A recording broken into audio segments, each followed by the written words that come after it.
Thank you for Jens to organize this very interesting seminar. We have a large number of participants joining this distinguished seminar today. And among them, we have a large number of VIP. And I don't think I can read out names of all the VIP. And I just quickly show their names here. And thank you all for joining this very interesting talk going to be delivered by one of our very distinguished speaker, Professor David Cardwell. Before we introduce our speaker and the talk, may I introduce Professor Cheng-Yan Chen, the director of our PolyU Academy for Interdisciplinary Research, to brief members, audience a bit about our activities. Professor Chen, please. All right, thank you, Professor Chang. Yeah, ladies and gentlemen, good morning, good afternoon, good evening, no matter where you are from. So I'd like just to use this opportunity to quickly give you an overview of this PolyU Academy for Interdisciplinary Research. We call this PAIR. So PAIR consists of 10 research institutes and 5 research centers who which focus on smarter cities, smarter energy, advanced manufacturing, artificial intelligence of things, future food, intelligent wearable systems, land and space, photonics, smarter aging, sustainable urban development, Chinese medicine innovation, deep space exploration, mental health, resources engineering towards carbon neutrality, and sharp vision. So PAIR has more than 400 senior researchers and numerous postdocs, PhD students, and MPhil students. So it's a large organization which was initiated by our president, Professor Tan. This is a very major effort here at the Hong Kong Polytechnic University. So if I could classify this PAIR, it can be classified into 3 categories. The first one is focusing on the sustainable cities and the communities. We have 5 research institutes and centers. And the second area is on good health and well-being. We again have 5 research institutes and centers. And the last area is advanced technologies. Again, we have 5 research institutes and centers. So our aim is really to conduct interdisciplinary research for the societal challenges. And this societal challenges is the one defined by the United Nations through the Sustainable Development Goals in 2030. So if you look at all these 17 goals, none of those can be accomplished by a traditional single discipline. And therefore, we need to work together, pool the resources from different disciplines in order to solve any of those goals, to achieve any of those goals. And this is our mission of PAIR.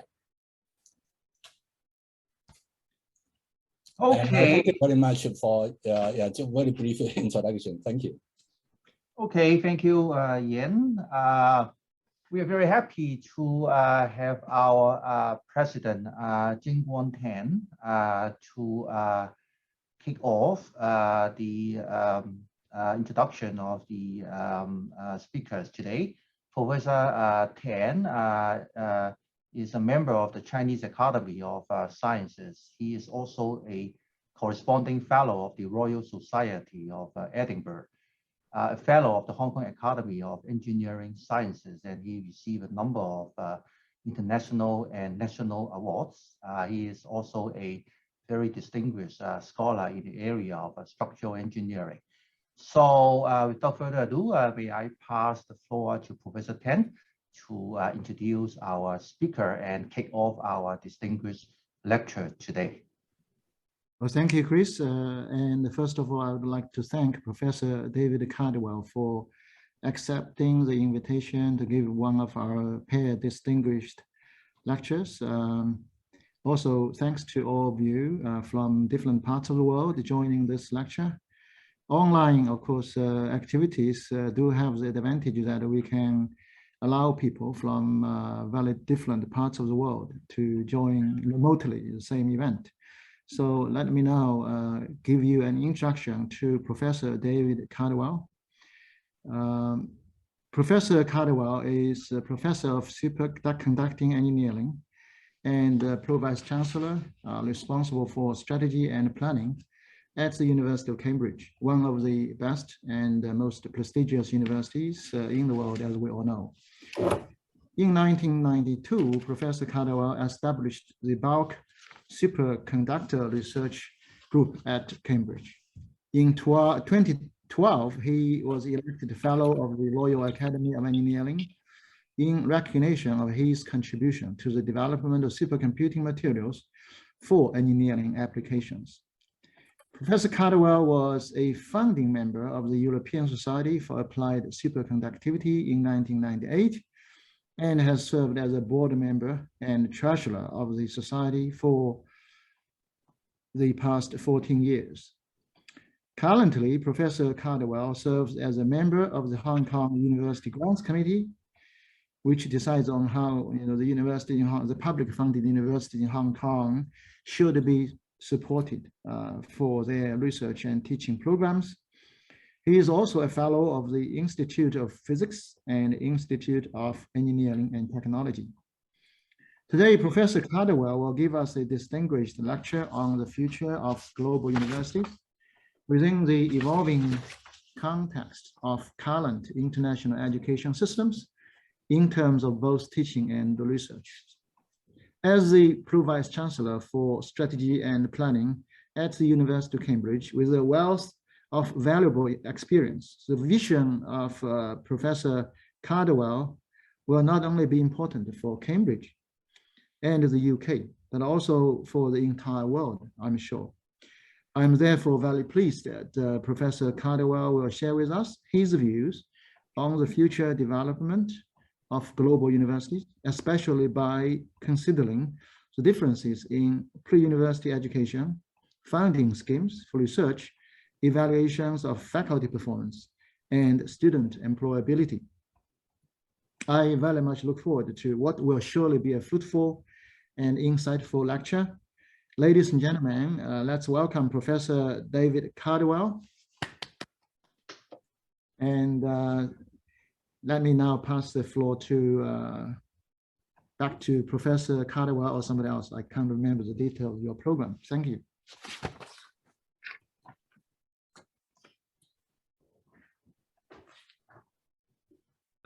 Okay, I'm trying to share my screen. I don't know if are you seeing it?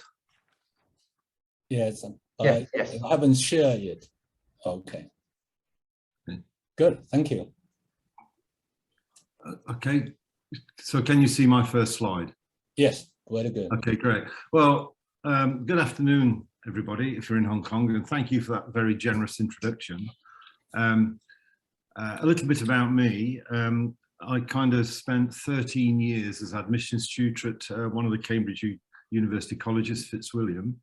I've been head of the Department of Engineering, which is the highest populated department in the whole of the university. I've worked with graduates and more latterly, as you've heard, Pro-Vice-Chancellor for Strategy and Planning. So I've got a fairly broad experience, which I hope to bring to some of the content of this lecture. But I think the first thing I'd like to say is that I'm very grateful for this invitation to be the second pair distinguished lecturer. Hong Kong is very close to my heart. I have a distinguished visiting fellowship with Hong Kong University. I also chaired the PolyU International Advisory Board for Engineering. More recently, I've collaborated with Hong Kong University Science of Technology and the Chinese University of Hong Kong. And I was, before the pandemic, a very frequent visitor to Hong Kong, up to 5 times a year. So I really miss Hong Kong, and the sooner I can get back there, the better. But I was thrilled to receive this invitation, so thank you very much for that. As you've heard, I'm going to be talking on the future of global universities. Nobody has a crystal ball, and I'm no exception to that. These are going to be my personal views. Of course, there'll be many other views out there, and perhaps we can look at those during the discussion. But really, it's just my snapshot, my view of where global universities might be going, and really where the key parameters are, things we should be thinking about. But as I said, everybody will have their own views. Right, so here's an overview of my talk. I'm going to start by talking about pre-university global education. You know, what happens to young people before they study at university will determine where we're going, and we can't ignore it. I want to look at prospects for future further education, how they may evolve and determine how university might set its policy in the future. I'm going to focus on strategy and planning because it varies hugely across the world, and different people understand different things by strategy and planning. I'm going to talk about where I think the future trends in teaching and research are going to go.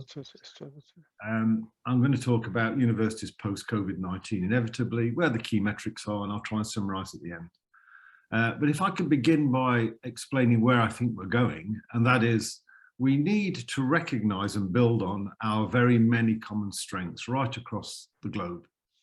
But at the same time, we need to celebrate our differences.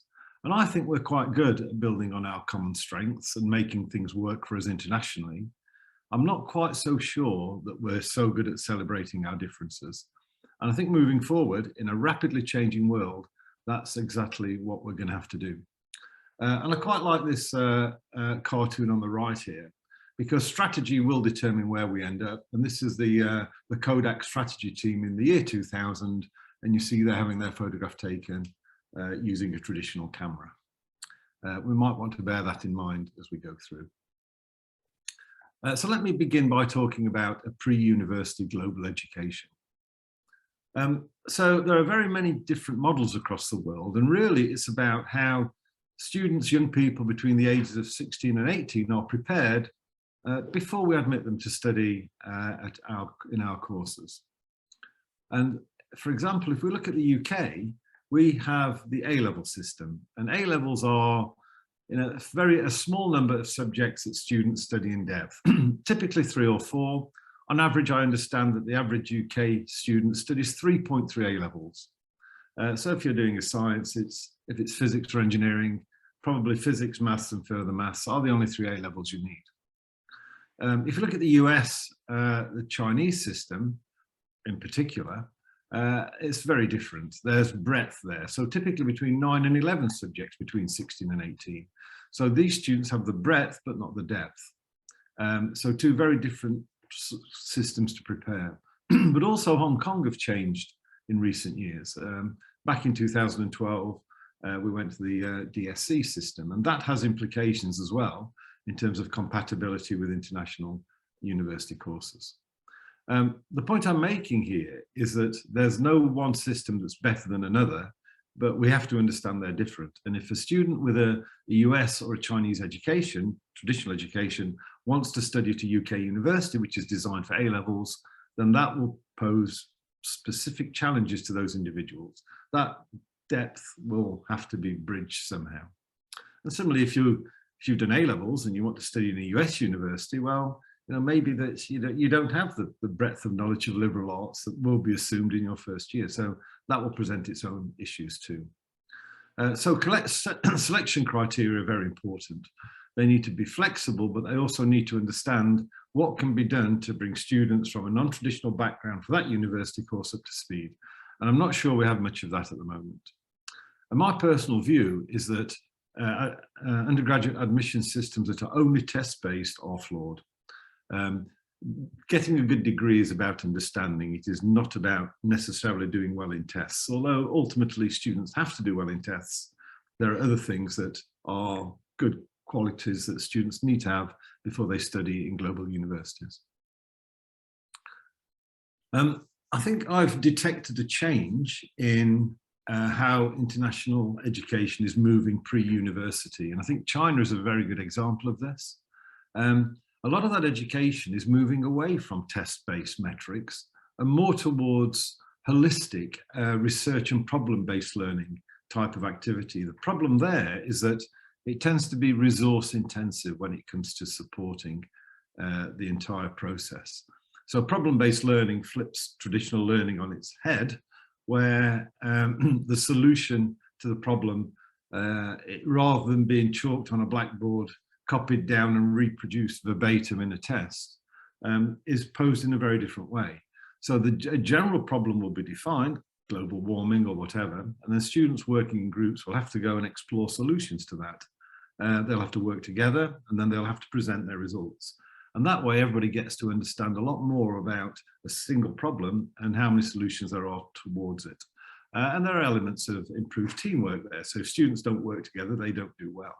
They have to work ethically, and it doesn't matter how well they work, if they can't communicate it, they're not going to get the credit. So moving to a system where half the credit is available for community type work and half for individual merit seems to me to be about the right balance. I've detected a greater move towards English as a teaching language. So universities reforming their curricula so they can offer more teaching in English.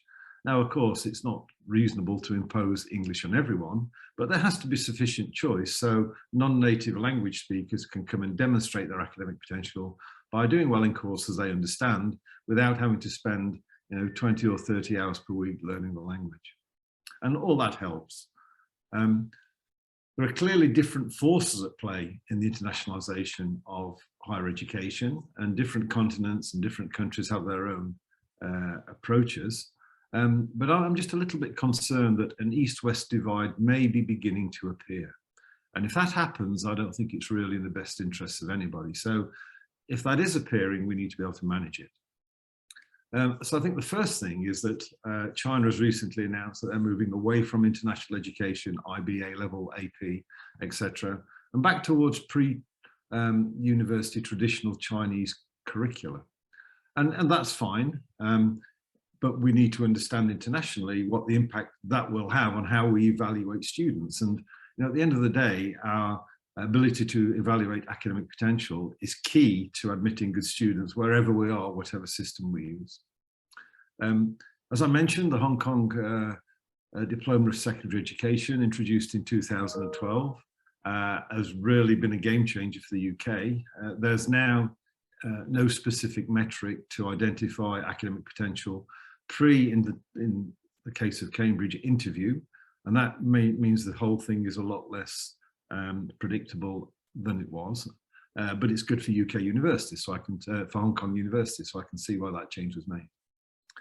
Singapore and Malaysia offer H levels and A levels respectively, which is more compatible with the UK system, and I detect a movement within Australia and India towards A-level compatibility. And I spent a couple of years interviewing students in Sydney a few years ago and found them a lot easier to interview than students who've got a more broader curriculum. So that's something we just need to keep an eye on. Incompatibilities between systems are issues we're going to have to address. And I just emphasize this is my personal view. But if we want a truly global education system, there are some things that we need to address. As I said at the beginning, we need to embrace differences in further education. We need to see them as a benefit and how we work with them, not see them as an obstacle. And as I said, none of the existing systems are ideal. And we need to think hard, and we need to understand each other's system if we're to progress. And what I will say is that the world is clearly facing unprecedented challenges. We don't know where the next one's coming from, but there will be another big challenge around the corner. In addition to global warming and aging population, climate change, pandemics, we've got political instability across the world, and we need solutions to these challenges. And the individuals that will solve these problems are our young people. We have to acknowledge that. And universities have a great responsibility to prepare them in a way for them to meet these challenges. You know, the future of humankind depends on it. So we have a massive responsibility. We need to step up internationally and collectively. And I think we do that by making decisions throughout the education of young people that are in their best interests. So I would suggest if any global university reaches a point where it's difficult to make a decision on anything, the question we should ask is, what's in the best interests of the students, or what's in the best interests of the young people? And if we get that right, I reckon we'll get it right for the entire university. But just to note, time is not on our side, particularly with climate change. You know, the clock is ticking. We need to act pretty quickly. So what are the prospects for future global higher education? Well, I think universities need to collaborate a lot more with schools and a lot more with each other on issues related to education. And I appreciate that I'm biased here, but there's a very successful scheme between Hong Kong University and Cambridge University where we collaborate on the recruitment of undergraduate students, and everybody wins, but the biggest winners are the students. And this has produced some extraordinary individuals. And, you know, I think each scheme needs to be tailored according to the collaborating institutions, but I think we need to work together better along these lines. We need better standardization of further education. So we understand if you're from a given background, what do you need to do to move to a different educational system, and how clear can we make it? And at the moment, that's not clear. As I said, we need to move towards holistic skills and away from rote learning. It's not about becoming #1 in a test anymore.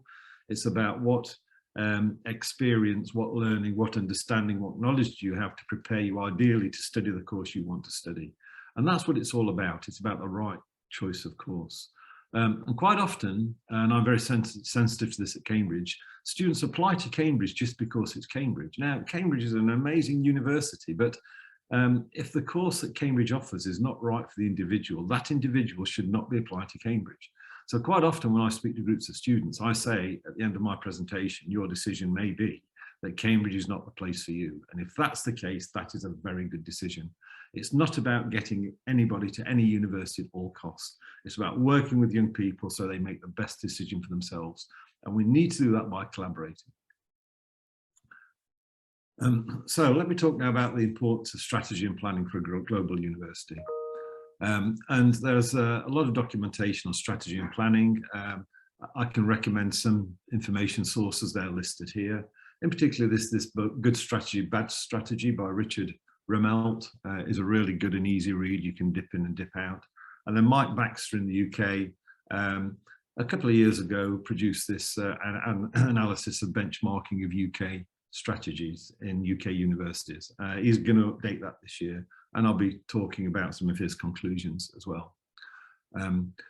So I think the first thing to say is, this is what I think strategy and planning is in a nutshell. So this is Alice in Wonderland, and here's Alice talking to the Cheshire Cat. And obviously this is the famous novel by Lewis Carroll.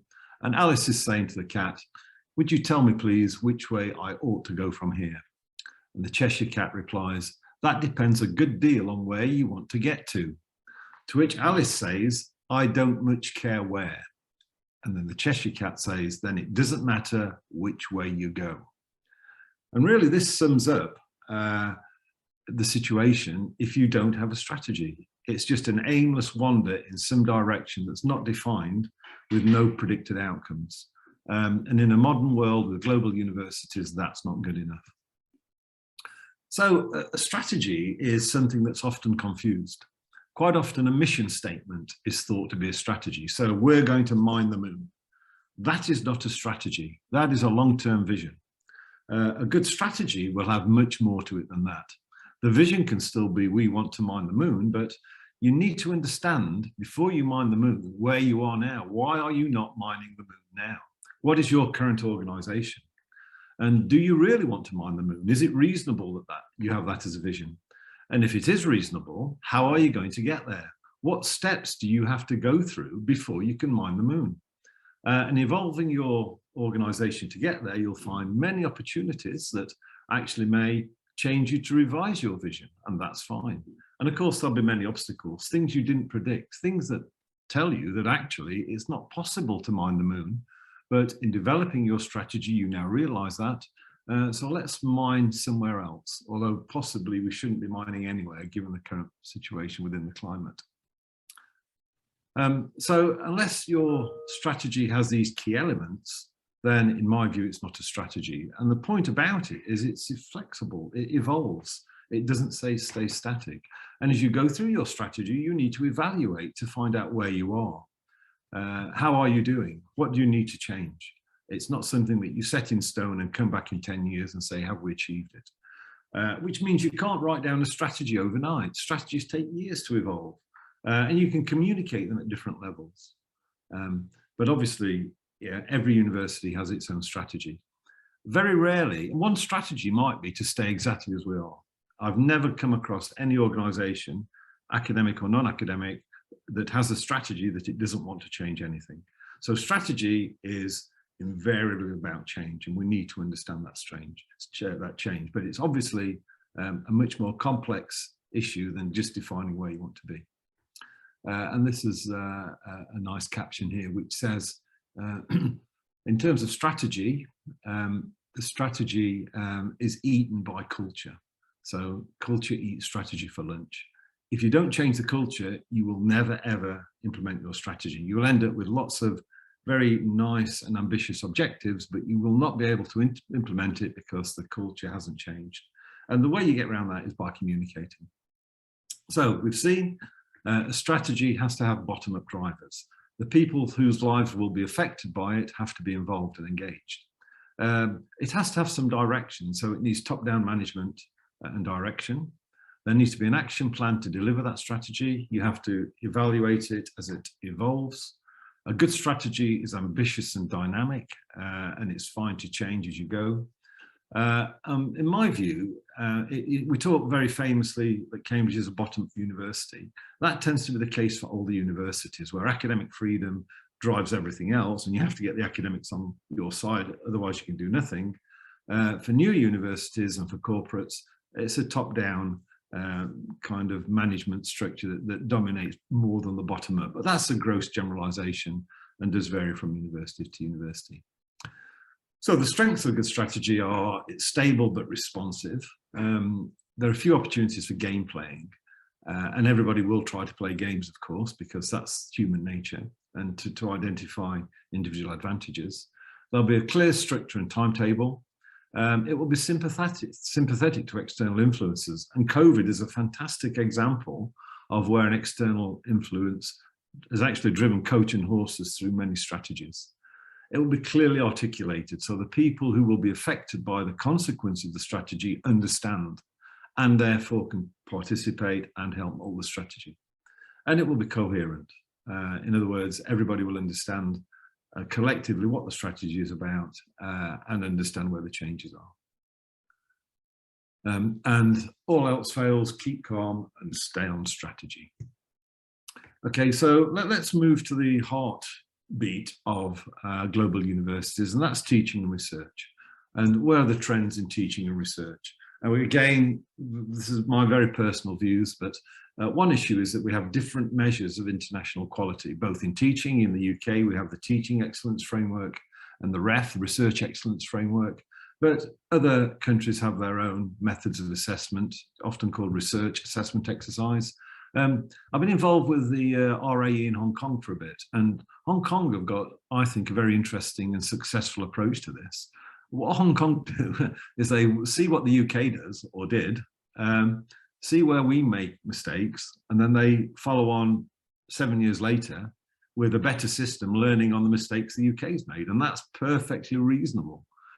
So each time the RAE or REF is run in Hong Kong, they don't fall short in areas that we've found a bad experience in the UK. And I think it's pretty inspired personally.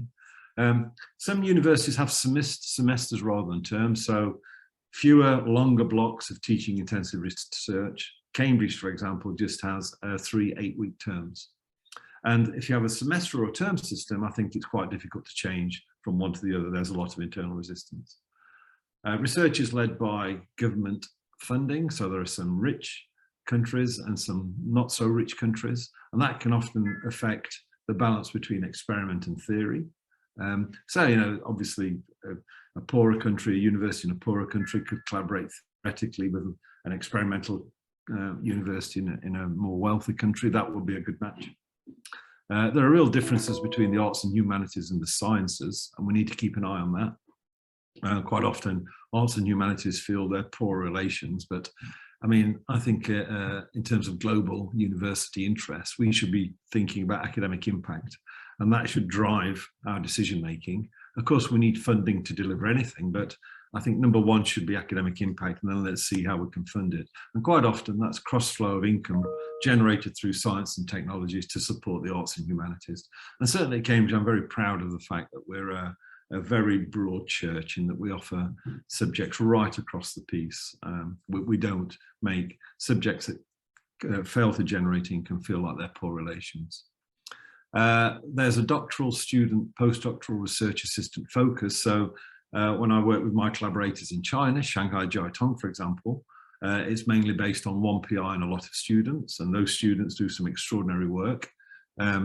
My PI colleague has to work very hard, however, to supervise all those students. In the UK, it's more of a postdoc focus, so graduated doctoral students are then the lifeblood of research in many UK universities, and they help then supervise doctoral students. And I will point out at this stage that I'm pretty sure the number of doctoral students is declining. So if you are heavily dependent on doctoral students, you might want to think about that and to think about postdocs. But of course, you know, if we have fewer doctoral students, we're going to have fewer postdocs as well. So there may be some issues we need to address there. Widening participation is an issue. There are some extraordinary young brains out there who never get near the best universities, either because they're not aware they can, or they've been given bad advice. And I think universities need to step up. We are responsible for communicating with those individuals. And China, for example, sends a lot of undergraduate students to the UK. But I know from personal experience, it's been hard work getting, you know, that widening participation, particularly to Chinese students studying at senior high schools, so we can evaluate them effectively, acknowledge their academic potential, and more importantly, support them when they're studying here. So I think widening participation is something we should all be responsible for. And I think a move to a lifelong education for all. Things like non-credit-bearing courses. So let's open up universities, not just to the very best undergraduate and graduate students, but let's open it up to the community. We have times between semesters where we can engage in this activity. It could actually be profitable as well. And let's think more about part-time vocational and collaborative courses, because this helps us to contribute to society. And I think mental health and well-being, we all understand increasingly how important that is. I think that's going to be a major issue moving forward. And we're going to need the infrastructure to support that, and that doesn't come for free. So there are a number of challenges. And I think the first one is career opportunities for postdocs and early career academics. In the UK, we tend to give a postdoc a 3-year position, and then he or she has to find another job at the end of it. And that's far from ideal. I think we need to think more about career progression for postdocs and think about making longer appointments, even joint appointments between universities. I think the way we publish research is changing. I think we all know that. Open access, in my view, is the way forward. It's about the quality of the research, not about the quality of the journal.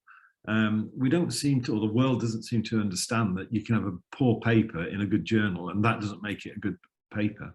On the other hand, you can have a world-leading paper, which could lead to the award of a Nobel Prize in a very obscure journal. It's not about the journal, it's about the paper. So we need ways of evaluating that. And the way you do that in the ref in the UK is you focus on outputs and originality, significance and rigor. And I think if we all write papers as an academic community that enable the originality, significance and rigor to come through, then it's much easier to understand the significance of that research. Sometimes I see a scientific paper and I don't even understand the title. So, how on earth could I understand its overall impact if I don't even understand the title? It seems to me quite often papers are written for the author, not for researchers who are reading it. So I think we need to do better there as well. So in terms of research collaboration, I think we need to pursue international incentives. I think exchange programs are very good, but are very challenging. And of course, the world post-COVID means that we are viewing travel very differently. So I think we're going to have to think our way through that. And I think we need to think about industry incentives, particularly on science-based research, but also socio-cultural research too, how we better incentivize industry to participate. It's not all about maximizing profit. There are benefits to society that are at least cost neutral that we can involve ourselves with. Intellectual property is a good one. I've spoken to many companies over the years about research, and there's a spectrum. At one end, the company wants all the IP, and if that happens, it has an interesting effect. The PI that is doing the contract-based research just works on their own because nobody wants to contribute their ideas. On the other hand, some, in my view, forward-looking industries get involved in research where there's no IP requirements. Now, obviously, this doesn't involve research that's commercially sensitive. But what happens then is everybody wants to contribute. So they fund one individual and even 10 or 20 of their colleagues can contribute their ideas to the program. So in terms of bang per buck, if you can relax your IP requirements, you get a lot more for your investment. I think we need to standardize the quality of teaching and research to some degree. It's very variable as we go from university to university. How we actually measure that is another issue and probably not a simple one. And I think it's inevitable that the world is going to transition to larger, fewer funded research projects. And I think that will involve, serious program management, and academics can't do that because we're too busy. So we're going to have to rethink about how we enable postdocs and other bright young people. And we're going to have to think also about how we collaborate, because these larger projects usually can't be done by one university. I just wanted to comment on the finances because it's a balancing act. And this is the University of Cambridge, so it's not typical of all universities. Essentially, you have income from research, and usually that research income is not enough to fund the research. And I would argue that the purpose of a university is to contribute to society by investing in research. So it collaborates with the rest of the world, funding organisations to do really good research.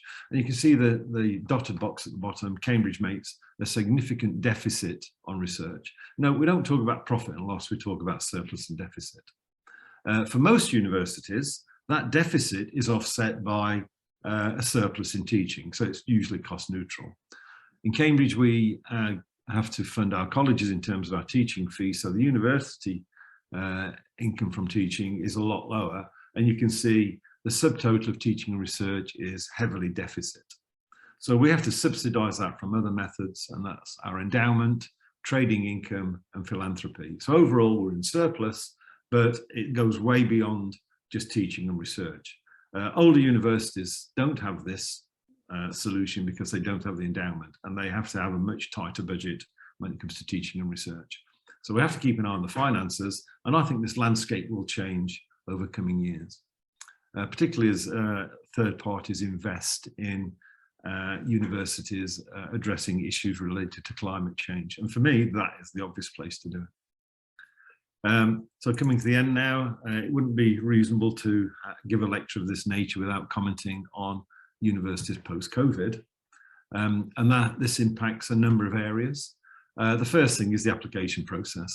So Cambridge interviews every student before we admit them. And, I personally travel to Hong Kong and China each year to do these interviews in person. We have to do those remotely. And it's really difficult, in my view, in my subject, to interview an engineer if you're not face-to-face. I could give them props, I can ask them how things work. They get to draw diagrams, which is more clumsy when it's on the online, and it's less secure. So, for me, face-to-face interviews can't come back quickly enough. We need to think about English language testing. So most English language tests are conversational English. We're more interested in academic English, and we need to bear that in mind. I think COVID has actually opened up many opportunities for that, and I think things are better. People can actually now do their English tests from their own front room. Student mobility, clearly, Students are traveling less, there's less security. Parents are more reluctant to let their students or their young people travel abroad. It's less predictable. And as I said right at the beginning, I'm desperate to get back to Hong Kong, but I have no idea when that's going to be. And I'm sure students who want to study in Hong Kong are desperate to get there, and students who want to study from Hong Kong elsewhere are desperate to go. And it's all gridlocked at the moment. We've learned a lot about remote teaching and learning, and our systems are better now than they were, and the opportunities are there. I think we need to make sure that we learn those lessons, and opportunities for more flexible and blended teaching and learning have emerged. So on a combination of online lectures, supported lectures, face-to-face lectures, small subgroup working, and we have to learn those lessons. So what are the key metrics? Well, in my view, diversity of students and staff is a key metric. Gender, ethnicity, and looking at financial background. Yeah, I'd be concerned about any course that where men do a lot better than women, for example. We need to understand what we offer and where the limitations are.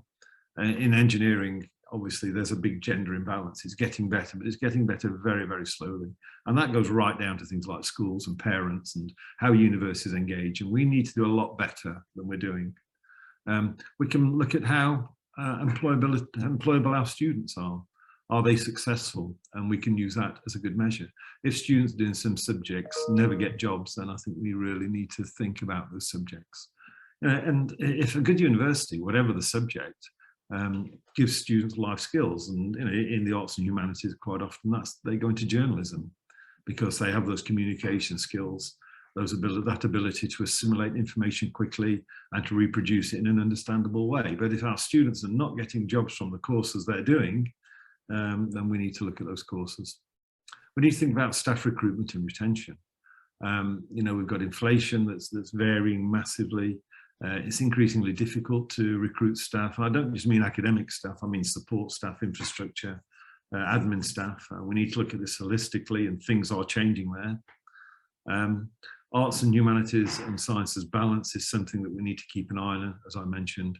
And then finally, accreditation by professional bodies. That's always a clear indication that we're doing well on a department by department, course by course basis at any university across the world. And again, I think universities can collaborate better via professional bodies to improve their impact. So let me just try to summarize. I appreciate there's been an awful lot there. There's been some personal opinion and there's been some generalization, which is inevitable in a talk of this length. But I think, or I hope I've convinced you that there are significant differences in pre-university global education. And we need to understand those because they do present challenges to long-term global development. And if we don't understand them now, we're not going to understand them in the future. Strategy and planning are fundamental to the operation of a global university, and they're closely related. And often we're a bit blasé about what we mean about a strategy. I think we need to be more focused, and we need to understand each other's strategies so we can work together. There's a move towards larger, more collaborative international programs. And I think we can all get involved with that. Mental health and well-being are pivotal to the future of global universities, in my view. And we're only now really understanding some of the challenges our colleagues and our students have faced over the years. And we need to be in a better position to deal with them and support them. And we need to be able to demonstrate diversity and quality to survive. It's not enough to be doing something about it. We have to show it's successful. Okay, well, with that, I'll bring the lecture to an end. As I said, there are many subjective issues there that I'm sure some people will take issue with. But I'd like to thank you for your attention, and perhaps if there are any of those issues, we can discuss them during the Q&A. So thank you for your attention. Thank you very much, Professor Cardwell, for sharing with us your wisdom of on the future of global universities. I noticed that there are a lot of questions put in the Q&A box and also in the chat box. I'd like to introduce two panel members who will coordinate on this section. Professor Kwok In Wong He is our Vice President in charge of education. He is also a chair professor of chemical technology in Hong Kong Polytechnic University, and also a director of the State Key Lab of Chemical Biology and Drug Discovery. Professor Wong is a fellow of the Royal Society of Chemistry, and he also received quite a number of international and national research awards. The other panel member I'd like to introduce to you is Professor Andrew Cohen. He is director of Hong Kong UST Jockey Club Institute of Advanced Study, Lam Wu Foundation professor, and also the acting dean of science at Hong Kong UST. He is a leading expert in the area of theoretical particle physics, a fellow of the American Physical Societies, and he has been the president and the board chair of the Aspen Center for Physics. He served on many US and international boards, including the High Energy Physics Advisory Panel under the US Department of Energy and National Science Foundation. Without further ado, I'd like to pass the floor to Professor K.Y. Wong and also Professor Cohen, so that you can work together with Professor Cardwell to answer some questions raised by the audience. Perhaps Professor K.Y. Wong, do you want to be the first one? You're muted. KY, you should unmute. Mute. Okay, sorry about that. First of all, okay, thank you very much, Professor Cardwell, for the very inspiring talk. Okay, we have already received a large number of questions. Okay, maybe I read out the first one. Okay, the first one is from Hugh McKenna.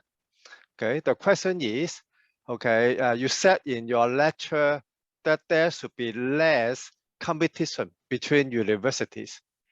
But then UK just announced the REF results very recently.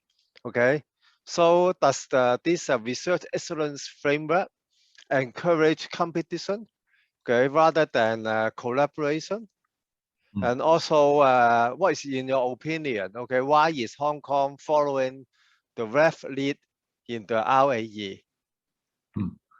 Well, thanks, Hugh. So the short answer is the UK REF absolutely encourages competition between UK universities.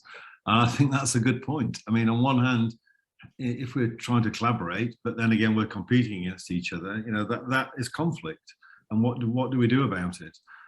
So as Hugh says, we've just had the results of the UK REF. For me, it's all about reputation in terms of the REF results.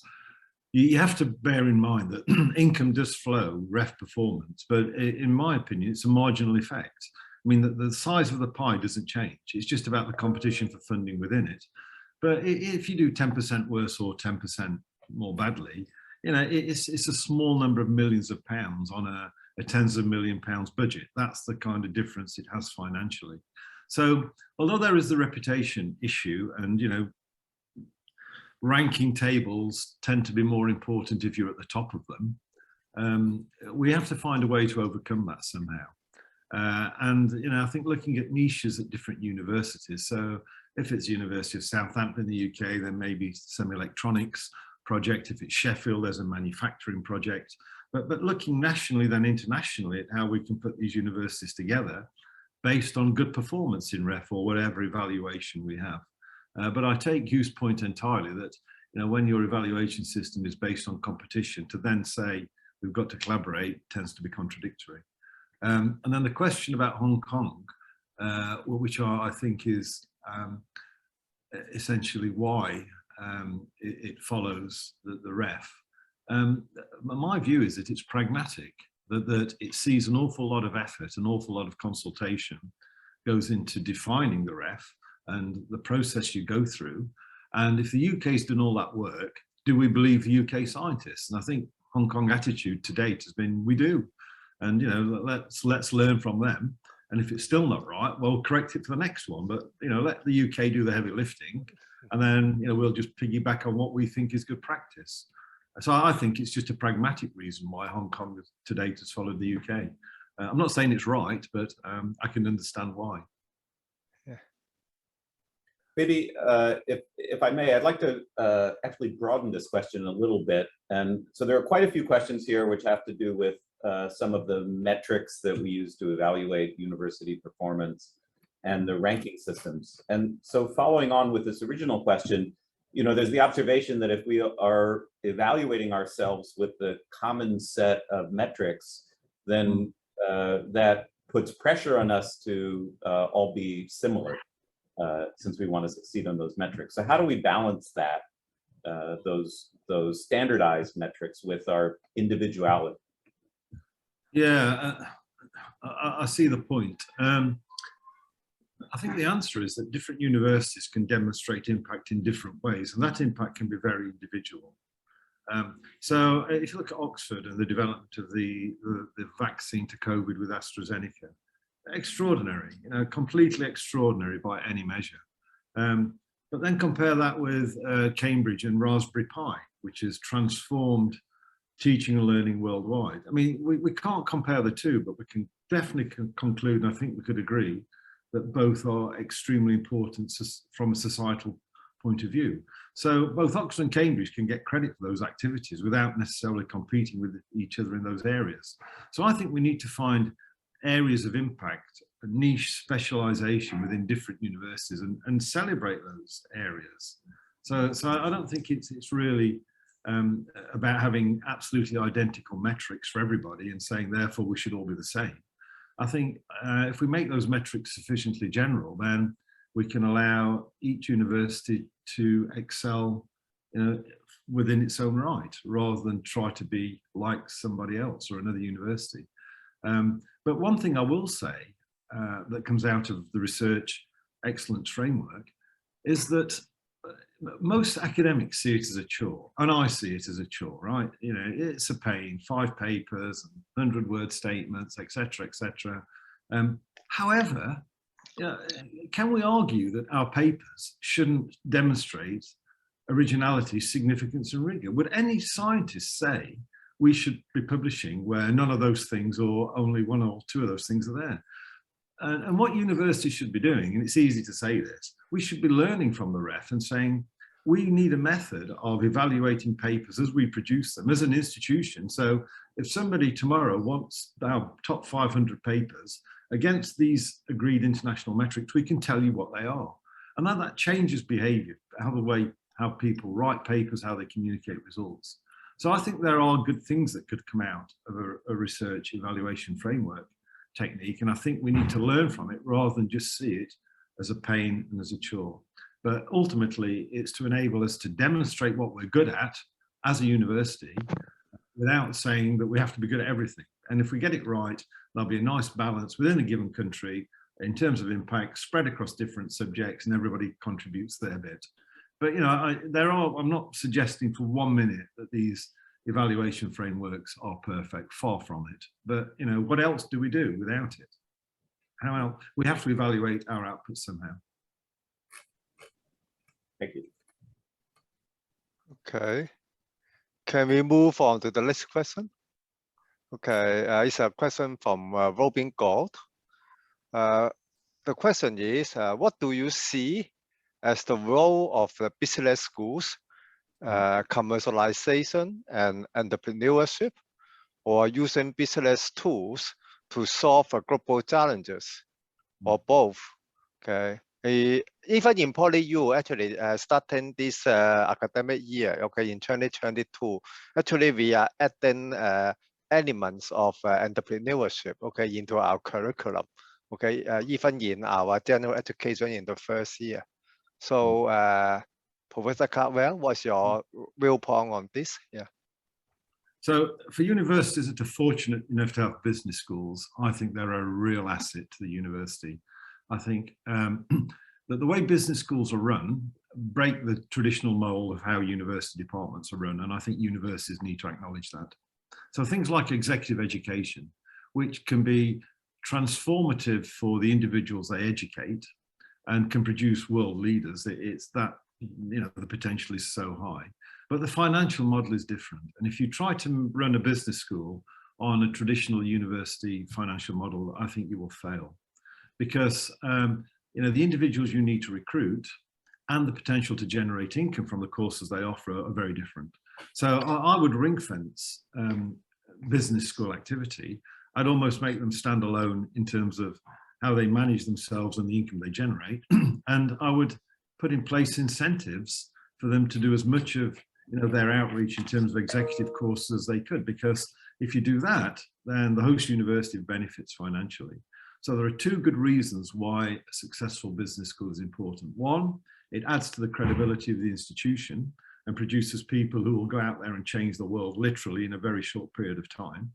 And secondly, it's financially very viable for the business school and for the university. So they're a financial asset and they're an academic asset. And what you'll find is that most universities have entrepreneurship embedded in different departments. So engineering may have one, Department of Economics may have one, you may have a business school.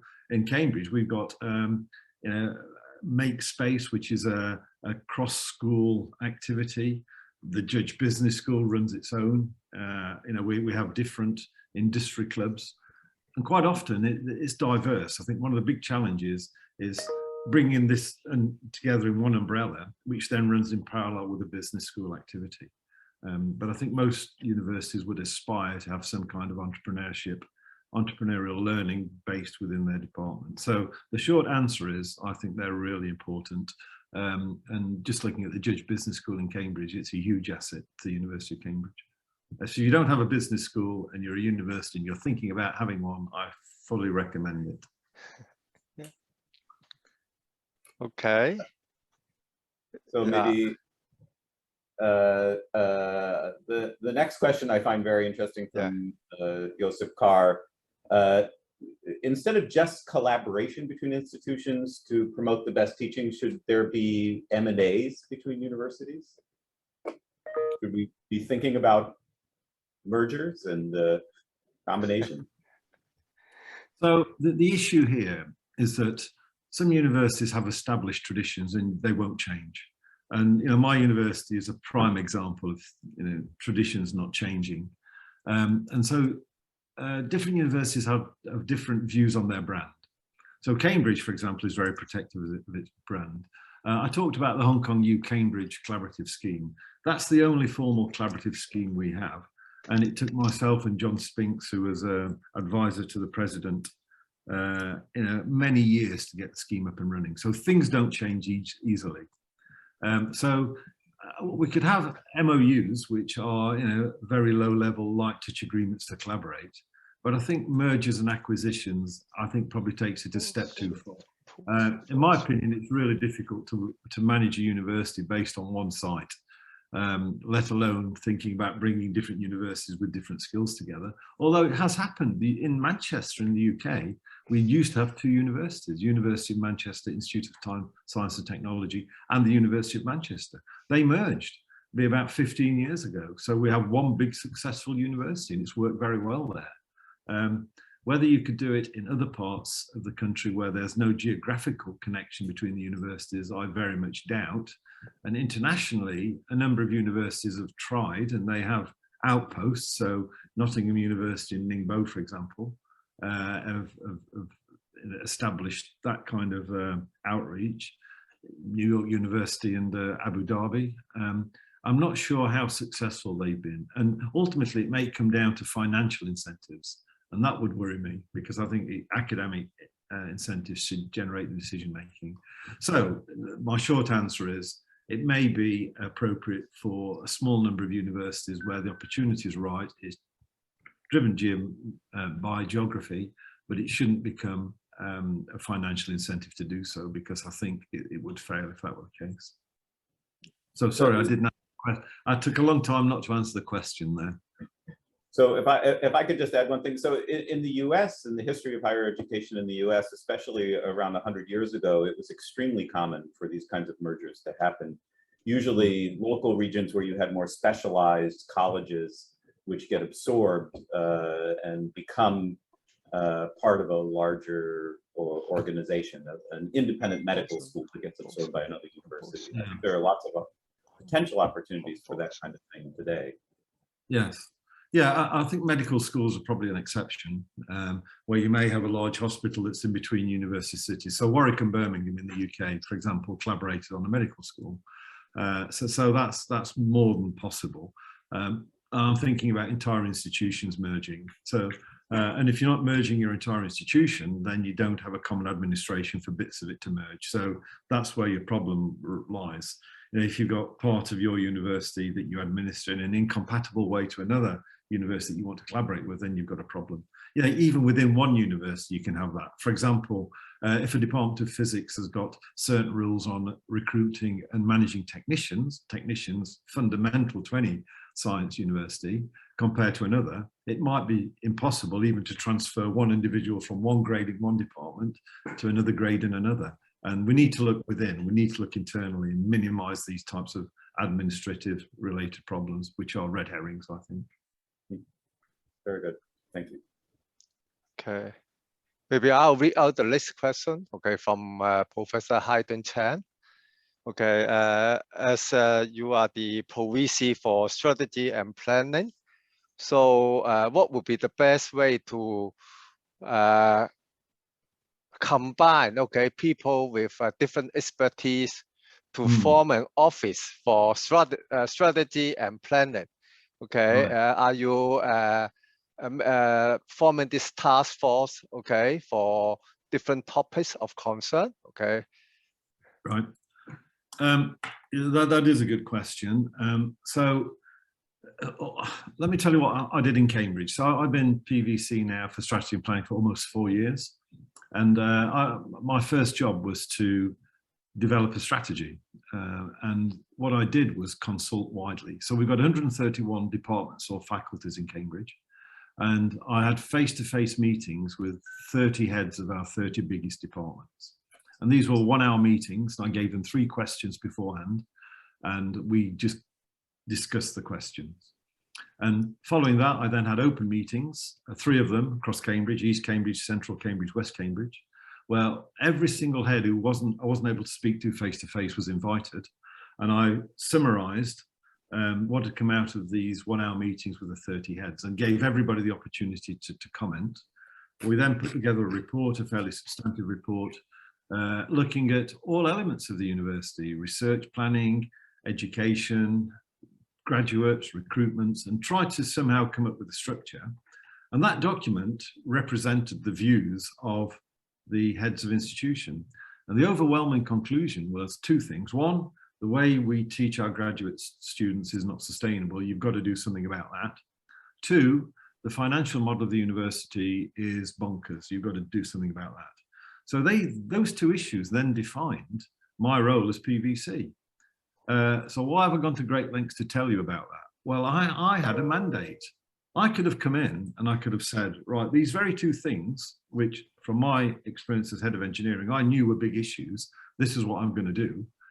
My colleagues would think this is Cardwell imposing his ideas on me. What I did was I flipped it the other way around. And now I've got a document and I said, well, these are your suggestions. You know, you want me to do this. This is what I'm doing. And that then has fueled the culture change. And I've got to pay credit to my colleagues across the university who, you know, these are 2 big change programs and they've embraced them. And, you know, we're getting to a stage now where we're getting close to delivering complete financial reform of the university, which at Cambridge, that is a huge thing. And all of a sudden, people are not saying bad things about taught masters courses. People are, you know, coming up with better courses, more courses, we're getting more students. So the whole point is that rather than set up a group of people and say, you define the strategy, we need to understand where the university wants to go, because as I said, we are bottom up and it's the academics that, you know, if the academics don't want to do it, then it's not going to be done. So let's see what the academics have an appetite for. Let's see what's sensible from an institutional point of view. Let's match the 2 together and let's take it forward. And at Cambridge, to finally answer the question, we have 5 PVCs. I'm one, obviously. We're all academics. None of us have had management training. We've just got research careers and we've been in the university for a long time, in my case, 30 years. And we're the academic guardians, the academic bastions of the university. You know, all decisions come through us. And, you know, if we're not happy academically, it won't happen. And then we have people who look after administration. We have a chief financial officer, we've got a director of finance, we've got a head of communication, obviously we've got a VC, we've got a head of philanthropy, and together we form a much bigger group that considers what we're doing in terms of policy as a broader university. So I've got all these wise people either encouraging me or telling me that that might be a bit too ambitious, or telling me where they think the problems or challenges may be. And after all that, then I can go back fully informed and say, this is what I'm proposing as my strategy. So it's not just a few people saying this is what we're going to do. It's a much more complex and involved process than that. And I think whether you're bottom up or top down, I think consulting the people who will be impacted by the strategy, as I said, is the key thing. You just need to find the best way to do that for your organization. Okay. I'm Thank sorry, you. Chair, I actually tend to be a bit longer than I was anticipating. The questions are very... we have overrun a little bit. Okay. I noticed that we still have a lot of questions lining up. My suggestion is perhaps we can ask 2 or 3 more questions, and then we'll close this section. So I will let... Another 25 minutes, so I can stay for then. You can stay for 25 more minutes? Yes. Right, great. Then, but I think my suggestion is we try to ask 2 to 3 more questions, and then we'll end this section. Some audience, if they want to raise questions, they can send their questions to us, and then we'll forward the question to you. You can reply them by email later. So perhaps I'd like to invite either maybe Professor Cohen to ask one question, and then Professor Wong will ask another question. Okay, so maybe switching gears here a little bit, there's a question that was raised, which I find very interesting, which is that, we're seeing this movement to fewer, larger, well-funded research projects. Certainly in Hong Kong, there's tremendous pressure to go after these very large projects with lots of faculty involved. So how do we prevent this from exacerbating inequalities in terms of people, in terms of disciplines? Many disciplines don't actually function with such large projects. Yeah, it is a challenge, absolutely. I think the only way we can get through it is if we support one another in ways that we possibly don't now. So where there are inexperiences or institutional weaknesses, then we need to help out.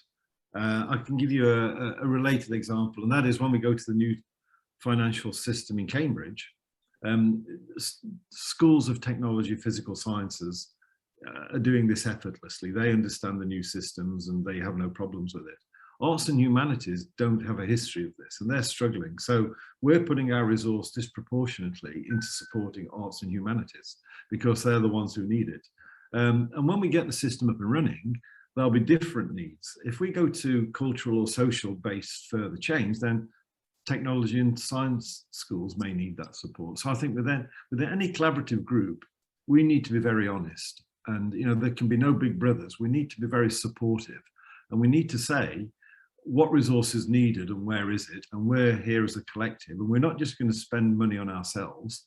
We're going to look at the total resource we have available and work out where we can put this within the consortium, because it's an investment. Because if our partners do better, if they're more efficient, they're more productive, they're more able, then that increases the impact of what we're doing overall. We're more competitive, and as a consortium, we're likely to do better. So I think it's acknowledging that this is a new way of working, that not everybody is equal, that everybody has their own assets, their own strengths that they're bringing to the collaboration, build on those strengths, but make sure we support them overall. So a sensible funding program, which is funder driven, not university driven, I get that, will have resource to cover this, and rather than to say everybody gets the same. It needs to be more granular than that, I think. But it is a big challenge. I mean, I don't want to sound dismissive of it at all. It is a huge issue that will need to be addressed. And if it isn't, these big collaborative projects may well fail. I mean, the stakes are that high. But when I put that in, I was speculating that we are moving to bigger projects. We certainly are in the UK, absolutely. in Europe before Brexit, I can actually remember that far back, that's where Europe was going as well. Sadly, the UK it's likely we won't be participating in those programs anymore, but that's definitely the way it's going. And I think, you know, it's the next step will be intercontinental large collaborative research projects. Well, I hope it is actually, but you know, there are some of these really key challenges that we need to address, and I don't know the answers at this stage. Thank you. Right. So Professor Wong, you are last. Okay, I try to ask the last question. Actually, it's a combination of several questions. It's related to university ranking. Okay, now many universities, especially the Asian universities, are paying a lot of attention to this different kind of ranking exercise. And but the ranking actually will not paint a overall picture, okay, a complete picture of the university. Okay, but then very often when students, okay, or the parents, when they choose a university, they look at the ranking of the universities. So what is your opinion of this kind of ranking exercise? Okay, I'd like to hear your view on this. Yeah, I think that bothers all of us. All academics are concerned by that. As I said earlier, ranking is only good if you're at the top of it. And if you're at the top of it, you tell everybody you're at the top of it. If you're at the bottom of it, you find problems why the ranking system's not fair. That's just life. That's how it goes.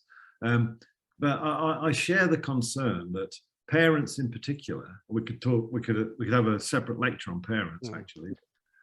Parents in particular will look at the ranking system and they will take that in isolation. And that is absolutely the wrong thing to do. It is completely the wrong thing to do. What parents should be doing is asking the question that I posed earlier, and that's what's in the best interests of my son or daughter. And you know, it's not you've got to go to Cambridge, you've got to go to MIT, you've got to go to Oxford, you've got to go to Hong Kong U, you've got to go wherever. That isn't the question. The question is, what do you want to do? What experience have you had today? What is the best course for you? Where will you thrive? Where will you get a good degree? And where will you go on and have a fantastic life from? And if you get that wrong, the student will be miserable. And you know, undergraduate students, we can all remember, we're all dinosaurs here, right? But we can all remember that university life was transformational. You know, probably the best 3, 4, 6 years of our entire life. And it has to be that way. And it's only going to be good and enjoyable if you're getting a good degree. If you're bumping along, failing and being thrown out, it's a horrible experience. So if you choose the wrong course, you're less likely to do well, you're less likely to enjoy yourself, you're less likely to have a good experience, you're less likely to be able to contribute to global society when you graduate. So course choice is the important thing. And parents don't seem to get that. Parents need to help their kids research courses, understand what they're letting themselves in for. I mean, sometimes I interview students for Cambridge Engineering. They've never even looked at the website. I mean, I shouldn't generalize, but they're generally men. You know, women have researched what they're studying for inside and out. They can tell me better what their course choice will be when they get to the 4th year. But sometimes the men have, you know, oh, I will look at the website before I get there. They've got no idea what they've applied for. And quite often, you know, it's missed on them that this is an opportunity that if they get wrong, they'll regret for the rest of their lives. I once, when I was admissions tutor, about 15 years ago, spoke to a young man and his father. And the father told me that his son wanted to study English at Cambridge. So English is a very academic subject at Cambridge. And when I managed to get a word in, the son told me that he liked writing stories and he wanted to be a journalist. And at the time, the best course in journalism in the UK was at the University of Bournemouth. And I said, if it's clear what you want to do, what your passion is, the best way to equip yourself will be journalism at the University of Bournemouth. The father said, there's no way he's applying to Bournemouth. And in a nutshell, that for me typified what was bad parenting. That parent should have been on the website with his son, looking at the course, looking at all the exciting things it offers, seeing how his son was motivated and excited, and then supporting him. But he didn't. The parent had decided son was going to do English at Cambridge. It would have been a disaster. So you know, I think parents have a lot to learn. But you know, I think course choice and how young people are advised is absolutely critical to this. And the day, and you know, where we are now, that ranking tables, I have to say, particularly in China, they seem to matter more in China than anywhere else, doesn't really help the young people. But you know, in China, there's been a culture of doing well in tests, and you know, it's been a test-based system, and the most important thing is that you do well in the test. I understand that. Nobody does a test wanting to do badly, nobody, right? So it's important you do well. So there's got to be that measure of personal ability to be examined, but I think there's so much more that needs to go into, you know, course choice rather than just doing well on tests, and that is suitability. Is it the right course? Is the student going to thrive? Have all options been considered? Is this a balanced decision?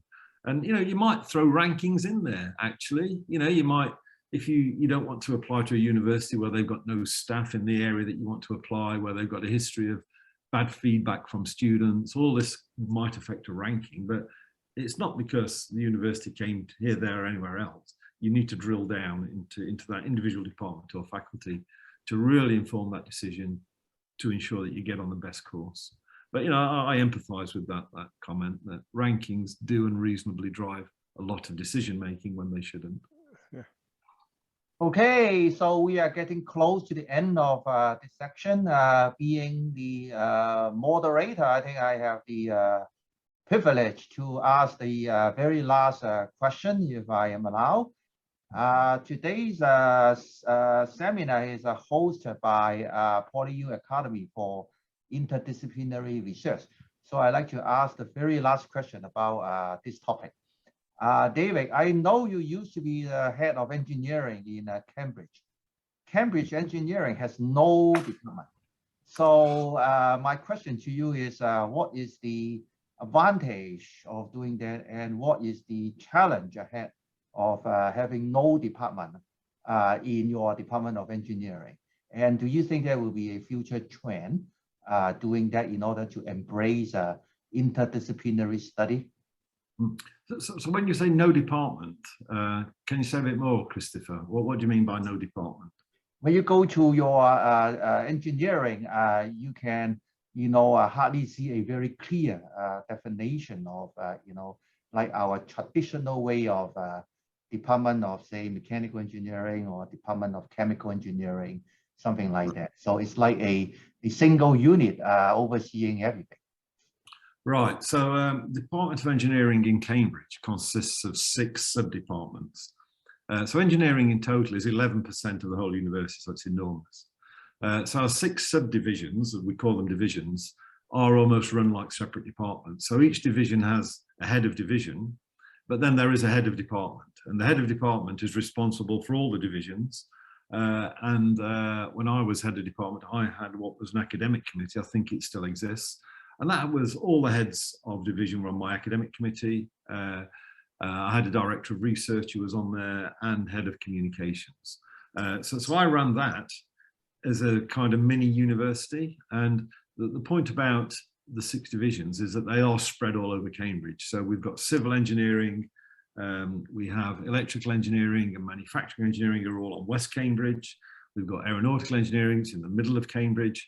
One of the decisions I took, based on your question, Christopher, to be honest, was to move the whole of engineering out to West Cambridge, and we're 60% through that process now. So in 10 or 15 years, the whole of engineering will be on a single site in West Cambridge, so we'll have more of an identity as a single department, run by a single department. And of course, the divisions have artificial barriers between them, and there's lots of cross collaboration between, for example, materials division, manufacturing engineering, closely related, aeronautical, even electrical, where they're making graphene. So it's really putting everything on a single site, so it's easy for colleagues to collaborate. But of course, teaching is all done mainly in one place. So early years teaching, first and second year, centre of town, that's where all our lectures are. If you're a student, you will identify the Department of Engineering as the Baker Building on Trumpington Street in the middle of Cambridge. If you're a researcher, you will identify engineering depending on where your division is. Is it West Cambridge? Is it Central Cambridge?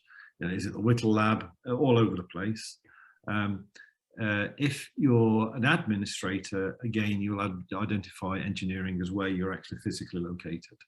So I guess to summarize all that, we are fragmented at the moment. We're becoming defragmented. It's going to take 10 to 15 years, and we'll be right in the middle of West Cambridge within 15 to 20 years with a well-defined Department of Engineering and everything in close reach for everybody. And we probably can't get there quick enough. All right, thank you very much. I think we are going to end this section. Thank you very much for the inspiring talk. Professor Chen, I would like to pass it back to you to introduce a bit the future lectures.